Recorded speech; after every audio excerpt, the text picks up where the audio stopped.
अब चांदी की होगी चांदी, आ गया इन्वेस्टमेंट का वक्त। और सोने को भी दे रही है टक्कर पिछले 5 दिनों में। जी हाँ, 8,000 की तेजी। जाने कीमत, अगर आप इस समय चांदी खरीदने का मन बना रहे हैं तो बिल्कुल सही कर रहे हैं। दरअसल शुक्रवार को चांदी के भाव ने रिकॉर्ड तोड़ दिया है। एक दिन में 1 किलो चांदी की कीमत में 2500 रुपए तक कीमत में जो है इजाफा हुआ है। इस तरह 1 किलो चांदी की कीमत लगभग 1,13,600 रुपए हो गई है। इससे पहले 18 जून को चांदी का भाव 1,12,300 रुपए हो गया था, लेकिन फिर इसकी कीमत में गिरावट आ गई थी। शुक्रवार को फिर इसकी कीमत में रिकॉर्ड बढ़त देखने को मिली है, यानी कि चांदी के भाव ने अब रिकॉर्ड तोड़ दिया है। एक दिन में 1 किलो चांदी की कीमत में 2500 रुपए तक बढ़ गई है और इसी तरह 1 किलो चांदी की कीमत 1,13,600 रुपए हो गई है। और इससे पहले 18 जून को चांदी का भाव 1,12,300 रुपए हो गया था, लेकिन फिर इसकी कीमतों में जिस तरीके से गिरावट आई, बाजार में भी हमने देखा कि किस तरीके से अलग अलग रिएक्शंस जो थे वो सामने आ रहे थे। अब बाजार के जानकारों का ये कहना है कि दुनिया में लगातार बढ़ते तनाव और ट्रंप की नई टैरिफ पॉलिसी को देखते हुए दुनिया भर में लोग एक बार फिर सुरक्षित निवेश के तौर पर सोना और चांदी को देख रहे हैं। सोने के दाम में भी 700 रुपए की तेजी आई है और इस बार इस तरह 10 ग्राम सोने का भाव 1 लाख के पार पहुंच गया है। लेकिन सोने के भाव की तुलना में चांदी की रफ्तार सोने से बहुत आगे है। साल दर साल चांदी और सोने की तुलना करें तो 1974 से 1980 के बीच चांदी की कीमतों में 1419% का इजाफा हुआ था, जबकि सोने की कीमत 721% बढ़ी थी।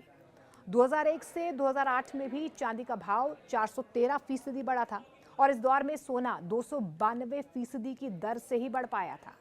अब अगर इस साल की हम बात करें तो हमने देखा ही कि किस तरीके से सोने के भाव जो है वो लगातार बढ़ रहे थे, लेकिन 2007 से 2012 तक की बात करें तो इस काल में चांदी का दाम 441% बढ़ा था और यहाँ पर भी अगर हम सोने की बात करें तो 167% की रफ्तार के साथ चांदी से वो पिछड़ गया था।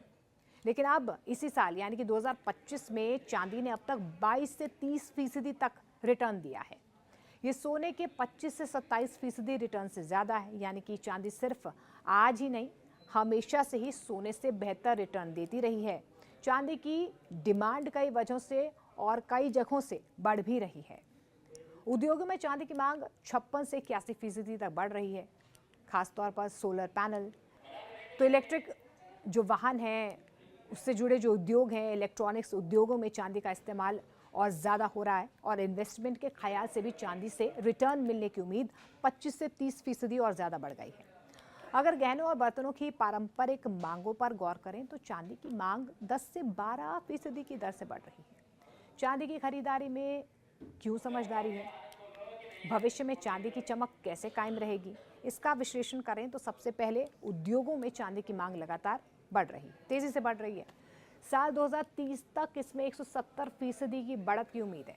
उद्योगों में चांदी की ज़रूरतों को इसी बात से समझा भी जा सकता है कि 100 साल में 111, जी हाँ, 111 मिलीग्राम चांदी लगती है। उद्योगों के कच्चे माल की लागत में 7 से 10% खर्च सिर्फ चांदी में ही होता है। खासतौर से अगर हम इलेक्ट्रॉनिक वाहनों से जुड़े उद्योगों की बात करें, बिजनेस की बात करें, तो हर ईवी में 25 से 50 ग्राम चांदी की ज़रूरत होती है। हाइब्रिड कार्स की बात कर लो जी, हाइब्रिड कारों में 18 से 34 ग्राम चांदी लगती है। अनुमान तो यही है कि 2035 तक हर दूसरी कार ईवी होगी, लेकिन चांदी की जितनी डिमांड है उतनी सप्लाई हो नहीं पा रही है और इसी वजह से चांदी का भाव लगातार बढ़ने की उम्मीद जताई जा रही है। साल 2025 में अंतर्राष्ट्रीय बाजार में चांदी की डिमांड 1.25 बिलियन आउंस से ज़्यादा है, जबकि सप्लाई सिर्फ 1 बिलियन आउंस हो पा रही है। लगातार 5वें साल डिमांड ज़्यादा और सप्लाई कम हो रही है, लेकिन चांदी की खरीदारी करते वक्त इससे जुड़े रिस्क फैक्टर्स को भी आपको जानना बेहद ज़रूरी है। फटाफट से मैं आपको रिस्क फैक्टर्स बता लेती हूँ।